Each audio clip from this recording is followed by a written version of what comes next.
Ang bida na patuloy lumalakas dahil sa makina kabanata 154 hanggang 159 na nagpapatuloy. Dalawa laban sa dalawa magandang laban, sa lugar ni na Docking pinapaulanan ng bala ang mga salbahing tao, hindi naman ito nagpatinag bumaba sila at gamanti ng putok, at nagkaroon ng malaking putukan sa magkabilang panig, patuloy pa rin ang bakbakan nagulat si Kalbo dahil hindi tinatabla ng bala ang armor nila, nagkaroon ng pagsabog sa likod ni Docking. Nagulat sila dahil tumamba ang ilan sa kanila. Isang A-level mutant si Cannon kailangan siya pa ang gagawa sa mga walang kwentang salbahing tao. Nagtagumpay daw ang plano nila tinanong ni Long Suwan kung anong plano ito. Ang Research Institute daw ang bahala sa malakas na puwersa nila at siya daw ang sisira sa bahay ni Lolo. Si Zhang Ziefeng ay pumunta sa bahay ni Lolo samantala papatayin nila dito ang ating bida. Pagkatapos ay papatayin nila lahat ng tao sa bahay ni Lolo at kukunin ang nanotechnology. Magiging kagaya ito ng ating bida lahat ito ay mga batang hamog. Kasama rin dito dapat ang kapatid ng ating bida kung patay na ito. Biglang na high blood ang ating bida noong marinig niya na pinagmumura si Sintong, hinawakan siya sa mukha, ginawang wala sa mga pader ni Lingguang si Liu Ping, nag-init na ito at binigyan niya ng malakas na sipa sabay bumaon sa pader ang ating bida, iiwanan na ito kaso bumangon pa si Liu Ping na galit dahil hindi man lang nakabawi, kailangan pa siguro dagdagan ang pambubugbog dito. Ginamit na ni Lingguang ang 70% ng lakas ng cursed energy para tapusin na ang ating bida. Umatake ng mabilis sabay sapak bumaon na naman sa lupa si Liu Ping, para makasigurado siya pinaliguan niya ito ng suntok, nasalo ni Liu Ping ang isang suntok nito mukha na siyang iiyak, sabay nilabas ang kamay na maso One Punch Man, binigyan niya ito ng isa at tumilapon sa malayong pader. Nagyabang ito dahil nakaganti ng isa. Isa daw itong tanga kaya gagamit na ito ng 100% ng cursed energy seryoso na siya sa laban. Samantala sa kabilang kwarto nagsabi si Wan Gli nagsimula na sa kabila maglaban, hindi daw masisira ang gawa nitong harang dahil matibay ito kaysa sa pagmamahal niya sa iyo. Nag-usap naman ang dalawang babae ng plano, magbibilang daw ito ng 5 at babarilin nila sila. Sa kabilang banda naman malapit sa bahay ni Lolo, niyaya nito si Zhang Yu na sumali sa kanila. Nagsabi naman si Long Suwan na i-backup siya nito dahil hindi pa nila alam ang kakayahan ng kalaban. Inutusan niya si Knight na A-level mutant na umatake, ginamit ni Zhang Yu ang kapangyarihan niya kay Zhang Ziefeng, bumigat ang itlog nito dahil sa gravity, may pag-asa daw ang bata na maging S-level mutant kaso ang kahinaan nito ay si Knight, nag-teleport sa likod si Knight at sasaksakin siya. Nagulat si Zhang Yu buti na lang naputol ang kutsilyo nito. Tinaira pala ito ni Long Suwan mula sa malayo. Hindi daw ito pumunta sa kanya dahil hindi abot ng kapangyarihan nito ang layo at yung isa na pang malapitan hindi makagalaw dahil sa gravity, ang kailangan niya na lang ay patamaan yung isa. Nagulat si Long Suwan dahil naunahan siya nito baril pala ang hawak nito, samantala umabot ng 130% ng cursed energy ang gamit ngayon ni Lingguang, ilabas na daw ng ating bida ang kaya nito dahil ito na ang pinakamalakas na porma nito. Nilabas na ni Liu Ping ang 4 na kamay na octopus may patalim sa dulo. Naghanda na para umatake si Lingguang, napakabilis sa sapakin niya na ito. Ginamit naman ng ating bida ang pinakamabilis na paghiwa sa atake nito. Napa-array kopo na lang ito, hindi pala siya ganun katibay para saluhin ang mga patalim. Sa kasunod na kwarto nagsimula ng magpaputok si Wan Gli, ginamit naman ni Kelly ang kakayahan para gumawa ng panang galang. Tumatawa ito dahil habang tinitira sila dito may tumutira naman sa bahay ni Lolo, iniisip ni Kelly papaano niya masasabi kay Liu Ping ang chismis. Wala na daw silang magagawa pag mahal muna, biglang nawasak yung pader at dala-dala ng ating bida si Lingguang binugbog niya ito. Sa kabilang banda tinamaan niya daw si Long Suwan dahil magaling siya umasenta. Akala daw nila kutsilyo lang alam nitong gamitin, isa daw siyang ambasador ng sandata kaya niyang gamitin kahit anong klaseng baril. Nagbago na naman ang baril nito sabay pinaputukan si Zhang Yu, ginamit nito ang kapangyarihan para mapahinto ang mga bala. Umatake mula sa kabila si Knight kaya napilitan siyang gumamit ng mas malakas na kapangyarihan, kahit malakas ang kapangyarihan nito ang naghihintay lang dito ay kamatayan. Napapagod na si Zhang Yu dahil sa overload paggamit ng kapangyarihan, hindi na at tatagal si Zhang Yu bibigay na siya, nagsilabasan ang mga ugat sa mukha nito.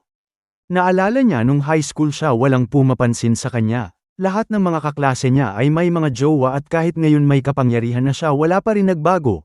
Napaupo na si Zhang Yu dahil naubusan na ito ng lakas, pinipilit pa rin itong lumaban, naalala niya si Liu Ping mga pangaral nito sa kanya hindi daw siya ang mali.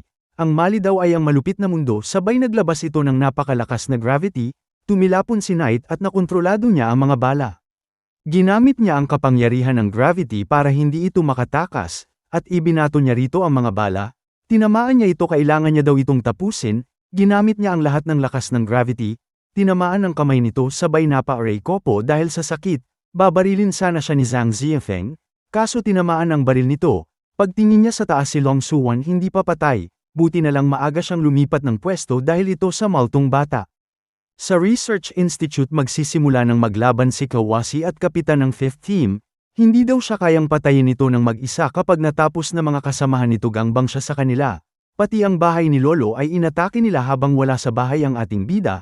Ang gumawa ng planong ito ay si Commander Zero. Iniisip ni Kawasi kailangan niya silang iligtas. Inatake niya ito, hindi man lang nabawasan, matibay daw ito, hindi substandard. Hindi maputol pero may umiilaw. Naputol ito, hindi makapaniwala yung leader ng 5th Squad ng Research Institute, hawak ni Liu Ping ang dalawang bata nito, bagbag sarado sila.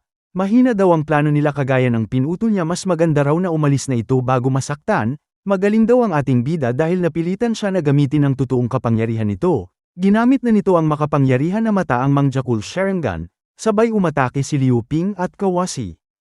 Hamaba ang buhok at ginamit ang Sharingan, hindi makagalaw ang dalawa. Hindi ka makagalaw kapag tiningnan ng mata ng Sharingan, katapusan na daw nilang dalawa. Sabay dumating si Valkyrie, sinira ang pader at iniligtas sila. Diretsyong hinawakan sa ulo at sinapak, bumaon ito sa sahig, sasapakin ulit ito kahit damyugo ang labi nito. Tutulong sana si Liu Ping kaso tiningnan niya ito. Tinamaan na naman ito ng kapangyarihan, hindi makagalaw, nawalan siya ng malay paggising niya. Tinuturuan siya papaano magbasa at magsulat, pero ang totoo sinasaputan na siya ng buhok. Samantala sa lugar kung nasaan si Long Suwan, pinagbabaril siya ni Zhang Ziefeng, hindi ito makapaniwala dahil sinira niya ang baril nito, ba't nakakaputok pa. Ginamit ni Long Suwan ang Emperor's Ice ni Kuroko, nagtapo naman ng usok na granada ang kalaban, sabay nadaplisan ang mukha ni Long Suwan at pinaulanan ulit ng putok. Ang nagagawa na lang nito ay tumakbo habang hinahabol ng maraming bala. Nasa hindi ito magandang sitwasyon, napansin niya yung batang multo, tinuturo yung usok na barilin niya. May tiwala siya dito kaya inasente sabay pinutukan. Diretso yung bala na tumama sa kamay ng kalaban, hindi siya makapaniwala na tinamaan siya kahit mausok pa, bumaril ulit si Long Suwan. Swerte ni Gago dahil nakaiwas pa siya, imposible daw na alam nito saan siya nagtatago. Hindi daw alam nasa likod siya ng bata, itinuro na naman ng batang multo saan ito nagtago, ngayon alam nito kung saan nagtago, binaril nito kaagad. Tinamaan nito sa kamay, hindi daw tsamba tama nito kundi nakikita siya nito. Buti na lang nakailag pa siya kaya braso lang hindi ulo. Nahilo na si Long Suwan dahil sa sobrang paggamit ng Emperor's Eye ni Kuroko. Si Zhang Yu naman pinapahirapan si Knight gamit ang gravity. Napansin niya si Long Suwan, kinumusta ito at inalalayan. May lumapit na nagdudugo ang kamay. Si Zhang Ziefeng magaling daw dahil napuwersa siyang gamitin ng totoong kakayahan niya, gumaling siya agad. Itinuro nito yung satellite, ito daw ang pinakamalakas na kapangyarihan niya. Nagsimula ng mag-ipon ng enerhiya at bumaril ito. Diretsyong tatamaan ang dalawang, siya daw ang may kontrol ng lahat ng mga baril, sabay napasimangat si Long Suwan. Samantala sa Research Institute nasa ilalim pa rin ng Mangjakul Sharingan Ninjutsu ang dalawa. Naisip ni Kawasi kailangan niyang mawasak ang mata para makaalis sa ninjutsu ang dalawa. Hindi niya pwedeng tingnan ito dahil hindi siya makakagalaw. Pumikit ito at tinandaan kung saan nakapwesto ang Sharingan, kinakausap ang dalawa habang sinasaputan ng buhok. Tumatawa ito sabay natahimik bigla dahil sa atake ni Kawasi. Nagising si Liu Ping at sinalo ni Valkyrie ang ulo nito, sabay kinuha ang mata at kinain ito. Habang kinakain ni Valkyrie ang mata, inatake siya ni Kawasi, isa daw itong halimaw sabay sinangga niya. Nagising naman ang ating bida habang nag-away sila. Isa daw itong ilusyon kaya tinawag siya ni Kelly mula sa malayo, nakatakas na daw ang mga bata kasama si Lee Sin. Nilapitan nito ang ating bida para sabihan na umalis na rin sila. Nag-chat sa messenger si Secretary Sarah, nagkaroon daw ng aksidente sina Long Suwan at mga kasama nito.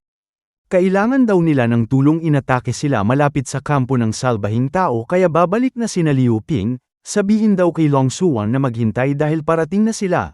Tumama kay Long Suwan at Zhang Yu ang malakas na satellite, nag-apoy pa ito at nagulat si Zhang Ziefeng dahil buhay yung dalawa. Nagpasalamat si Long Suwan dahil iniligtas siya nito. Natamba si Zhang Yu dahil ubos na daw lahat ng lakas nito, biglang nagbago ang damit. Ito daw ang ikalawang pormahan nila ginawa ng Research Institute para sa kanila. Naghanda ito dahil titirahin ito si Long Suwan, tumakbo naman ito palayo kay Zhang Yu dahil baka madamay ito. Nagsimula na siyang paputukan nito. Napatalon si Long Suwan, napakalakas daw nito, hindi pa daw tapos. Binilisan kaya wala nang nagawa si Long Suwan sa harap ng malakas na baril kundi umaasa na lang kay Liu Ping. At dito nagtatapos ang Kabanata 153 hanggang 159 na. Maraming salamat po sa panunood niyo, mag-subscribe para laging updated sa buhay ni Liu Ping.